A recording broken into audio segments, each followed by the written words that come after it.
Hello friends, welcome to Arya Socio Academy. Please like, share and subscribe my channel and also press bell icon. Friend कैसे हैं आप सब। उम्मीद है आप सभी अच्छे होंगे। आज के एमसीक्यू शुरू करने से पहले पिछला जो एमसीक्यू है उसका जो क्वेश्चन था उसका आंसर हम लोग जान ले। क्वेश्चन है, निम्न में से कौन केवल संस्था का उदाहरण है। यहाँ केवल शब्द लगा हुआ है कि केवल संस्था का उदाहरण बताना है। ऑप्शन में है ए परिवार, बी विवाह, सी ग्राम, डी क्लब। तो अगर हम यहाँ देखें तो परिवार क्या है, यह एक समिति और संस्था दोनों है। यहाँ दोनों चीजें हैं। विवाह ही एक ऐसा है जो केवल संस्था है। ग्राम क्या है, यह आपको समुदाय हो जाता है और क्लब समिति हो जाती है। तो इजीली 11 का आंसर हमारा यहाँ हो जाएगा बी। कुछ लोग परिवार और विवाह में कंफ्यूज हो सकते हैं, लेकिन परिवार समिति और संस्था दोनों होता है और विवाह क्या है, केवल पूर्ण रूप से संस्था होती है। तो 11 का आंसर हमारा यहाँ हो जाएगा बी। नेक्स्ट शुरू करते हैं आज का एमसीक्यू। जिन्होंने सही उत्तर दिया है उनको बहुत बहुत धन्यवाद और बधाई, इसलिए कि उनके छोटे छोटे प्रयास ही उनको एक दिन सफल बनाएंगे। आज का एमसीक्यू शुरू करते हैं। क्वेश्चन है, निम्न में से संस्था कौन है। ए महाविद्यालय, बी विवाह, सी परिवार, डी उपरोक्त सभी। तो यहाँ पूछ रहा है संस्था के बारे में कि यहाँ संस्था कौन है। तो महाविद्यालय और परिवार ये दोनों क्या है, समिति और संस्था दोनों के अंतर्गत आते हैं और विवाह तो संस्था होती ही है। तो इसलिए हमारा आंसर यहाँ हो जाएगा डी। इस तरह से क्वेश्चन हमारे बहुत कंफ्यूज होते हैं, ध्यान रखिएगा। इसमें जाति भी जाति भी आपको संस्था और समिति दोनों के रूप में जानी जाती है। तो महाविद्यालय, परिवार, जाति इत्यादि ये सारी चीज़ें संस्था और समिति दोनों के रूप में कार्य करती हैं और इससे बच्चे कंफ्यूज हो जाते हैं कि ये समिति होगी या संस्था होगी। तो ध्यान रखिएगा इस चीज़ को कि इससे यह आगे गलती न हो। तो फर्स्ट का आंसर हमारा यहाँ हो जाता है डी। नेक्स्ट क्वेश्चन नंबर 2, निम्न में से कौन सी विशेषता संस्था शब्द की सही व्याख्या करता है। संस्था की सही व्याख्या कैसे हो सकती है।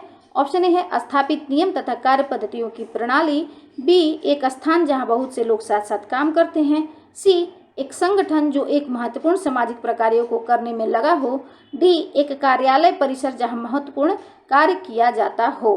तो संस्था क्या है, एक स्थापित नियम और कार्य पद्धतियों की प्रणाली होती है। प्रणाली अर्थात जहां सिस्टम लगा हो तो वो चीज़ें क्या हो जाएंगी, संस्था हो जाएंगी, इंस्टीट्यूशन हो जाएंगी। स्थान है तो स्थान क्या है, यह समुदाय से संबंधित हो सकता है, समिति से संबंधित हो सकता है, लेकिन संस्था से संबंधित नहीं हो सकता है। या संगठन की बात हो गई, कार्यालय की बात हो गई, लेकिन ये सारी चीज़ें संस्थाएं की नहीं होती हैं। तो इन्हीं शब्दों से आप इसे छाट सकते हैं। तो 2 का आंसर हमारा यहाँ हो जाएगा ए। नेक्स्ट क्वेश्चन नंबर 3, निम्न में से संस्था का कौन प्रकार्य नहीं है। संस्था कौन सा कार्य नहीं करती है यह हमें बताना है। ऑप्शन ए प्रस्तुति एवं भूमिका प्रदान करना, ऑप्शन बी सामाजिक नियंत्रण स्थापित करना, सी सामान्य जीवन, डी ऐच्छिक सदस्यता। तो संस्था क्या है, हमें प्रस्तुति और भूमिका भी प्रदान करती है, हम पर सामाजिक नियंत्रण भी करती है और हम संस्थाओं के माध्यम से हम एक सामान्य जीवन जीते हैं। लेकिन ऐच्छिक सदस्यता इसका प्रकार नहीं है। ऐच्छिक सदस्यता किसका है, किसकी यह विशेषता होती है, यह समिति की विशेषता होती है ऐच्छिक सदस्यता। तो 3 का आंसर हमारा यहाँ हो जाता है डी।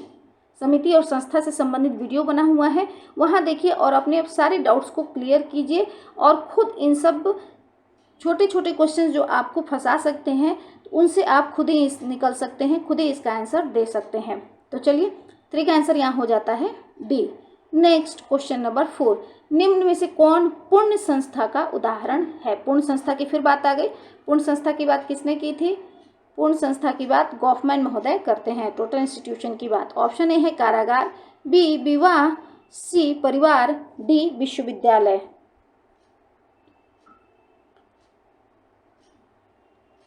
गॉफमैन टोटल इंस्टीट्यूशन की बात करते हैं तो उनके अनुसार कारागार क्या है, संपूर्ण संस्था का एक उदाहरण है।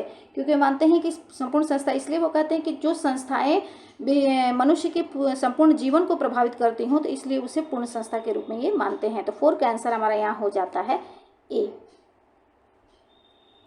नेक्स्ट क्वेश्चन नंबर 5, प्राथमिक रूप से संस्थाएं किसके चारों ओर केंद्रित होती हैं।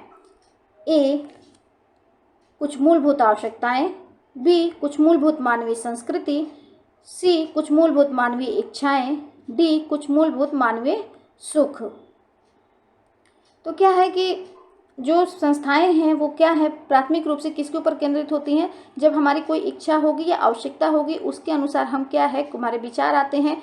और इसी तरह से ये फॉर्मूला बना है IHFCMI। तो इसका आंसर हमारा यहाँ हो जाएगा ए। जब हमारी जैसी आवश्यकताएं होती हैं उसी के अनुसार हमारे आइडिया आते हैं और उसी के अनुसार हमारी हैबिट्स बनती है और हैबिट्स हमारे फोकवेज में चेंज होते हैं और फोकवेज कस्टम और मोड्स से होते हुए इंस्टीट्यूशन का रूप ले लेते हैं। तो ये इस तरह से समनर ने समाज की संस्थाएं की उद विकास की जो बात की है, तो यह क्या है, मूल रूप से हमारी आवश्यकताओं के इर्द गिर्द घूमती है। कहा जाता है कि जब हमारी आवश्यकताएं पूर्ति हो जाती हैं या फिर जब हमारी आवश्यकताएं को जो संस्थाएं हमारी आवश्यकताओं को पूर्ण नहीं कर पाती हैं तो वो संस्थाएं धीरे धीरे विलुप्त हो जाती हैं। तो इसलिए 5 का आंसर हमारा हो जाता है यहाँ ए। नेक्स्ट क्वेश्चन नंबर 6, संस्था का उदाहरण कौन सा? ए व्यायामशाला, बी विवाह, सी विधानसभा, डी महाविद्यालय। तो संस्था का उदाहरण कौन सा है? तो क्या हो जाएगा हमारा यहाँ, विवाह संस्था का उदाहरण है। व्यायामशाला, विधानसभा और महाविद्यालय ये सभी क्या है, समिति का उदाहरण हो सकते हैं। विवाह ही एक ऐसी है जो केवल और केवल संस्था का उदाहरण बनता है। तो 6 का आंसर हमारा यहाँ हो जाएगा बी। नेक्स्ट क्वेश्चन नंबर 7, एक संस्था में अवधारणा, विचार, धारणा, सिद्धांत, हित एवं ढांचा सन्निहित होता है, यह किसका मत है? ए बोगार्ट्स, बी रास, डी एलवुड, डी समनर। तो यहाँ आंसर हमारा क्या होगा, यह एक परिभाषा के रूप में अगर देखिए तो परिभाषा को ही तोड़ मरोड़ के यहाँ क्वेश्चन बनाया गया है कि एक संस्था की जो अवधारणा विचार के रूप में संस्था धारणा, सिद्धांत और हित है, जिसका एक स्ट्रक्चर होता है और यह एक अवधारणा के रूप में है। तो यह क्या है, इस तरह के डेफिनेशन समनर महोदय देते हैं। समनर महोदय ही संस्था के विकास की बात करते हैं, उसको कैसे उसके विकास होता है उसके बारे में वो डिटेल बात करते हैं। तो 7 का आंसर हमारा यहाँ हो जाता है डी। क्वेश्चन नंबर 8, भूख, प्यास, अहंकार एवं भय विशेष मानवीय हित हैं जिनसे सामाजिक संस्थाओं का उदय हुआ है, यह मत किसका है? ए समनर, बी रॉस, सी बोगार्ट्स, डी एलवुड। तो अभी हम लोगों ने पिछले क्वेश्चन में देखा कि क्या मानव आवश्यकताओं की पूर्ति के लिए ही सामाजिक संस्थाओं का विकास होता है। तो भूख, प्यास, अहंकार, भय इत्यादि ये कुछ आवश्यकताएं हैं जिनकी पूर्ति के लिए हम क्या है, संस्थाओं का उदय होता है। तो इस तरह की परिभाषा एलवुड महोदय ने दी है। तो 8 का आंसर हमारा यहाँ हो जाता है डी। नेक्स्ट क्वेश्चन नंबर 9, हित समिति के सदस्य होते हैं, संस्था के नहीं, यह कथन किसका है? हित नहीं होगा, यहाँ होगा हम समिति के सदस्य होते हैं, संस्थाओं के नहीं।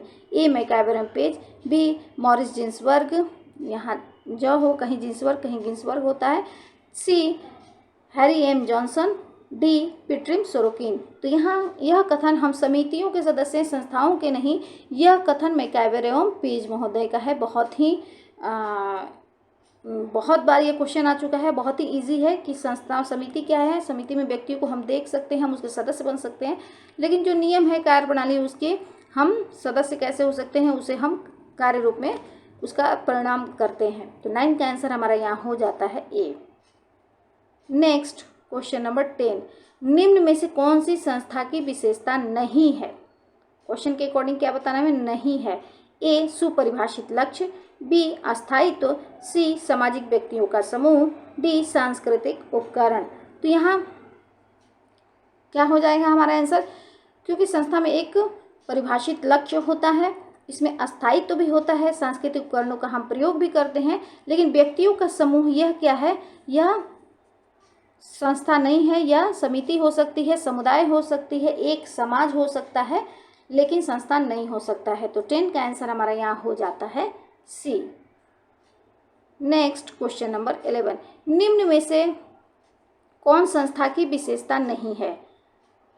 ए सुस्पष्ट उद्देश्य, बी अस्थायी प्रकृति, सी सांस्कृतिक उपकरण, डी प्रतीक। तो संस्था से संबंधित हम 2-3 से लगातार संस्था से संबंधित वीडियो देख रहे हैं, संस्था से संबंधित प्रश्नों को हमने हल किया है। जिन्होंने भी इन सब वीडियो को देखा होगा तो इस क्वेश्चन का आंसर तो वो इजीली दे ही लेंगे। तो आई थिंक आज का जो MCQ है वो आप लोग के लिए हेल्पफुल रहा होगा। थैंक यू, धन्यवाद।